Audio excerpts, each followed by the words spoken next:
something different though that I tried out that recently came out was Homeworld. It's the third one. I've never played Homeworld. I've never played Homeworld either. Or to be frank, I've never heard of it. There's three of them. So I'm like, no, I never heard of Homeworld. And what's crazy is like, I love RTS games. And so like StarCraft 2, StarCraft 1, Red Alert, all the weird Red Alert spinoffs. I played those like crazy growing up. And we live in the same city as the people who own it.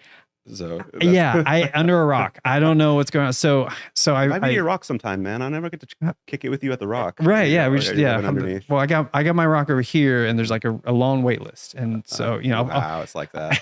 So I'll put you on the rock list. Okay. It's fine. Yeah. All right. That's what I'm gonna get. But yeah, no. So I dropped in today, started playing through it, and for me, the biggest thing that drew my attention was the immersion. Like being in more of like a 3-dimensional space compared to like a StarCraft took some getting used to. So like I'm still trying to get my like space legs, I guess, to navigate the environment and feel comfortable like I did in like, you know, Command and Conquer and StarCraft.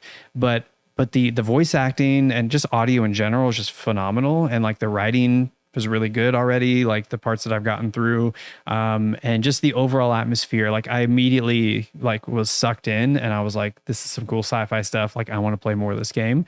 So yeah, I'm still too new to give like a super deep review of it, but I think it's definitely, like, as an RTS fan, I was really impressed by the immersiveness, and I think people should check it out. So, yeah, and it looks fantastic. Yeah, I think they just did such a beautiful job with the world that they built, and super cool thing that I'm excited to go play more of it now. So is there like any I guess features that stood out to is it that you like it because it's just like a really solid RTS that's kind of hits all the spots, or is there something like unique about it, or something that you haven't seen before in other RTS for games? me, I mean, like the multi dimensions, you know, because even back to like Warcraft, you know, like the early Warcrafts or RTSs, like all of those are on the ground and you're walking around and it's like that 2D plane. So for me, this was kind of the first time I've tried something that played with that 3D space, which that's new. I don't know if I like it or dislike it yet.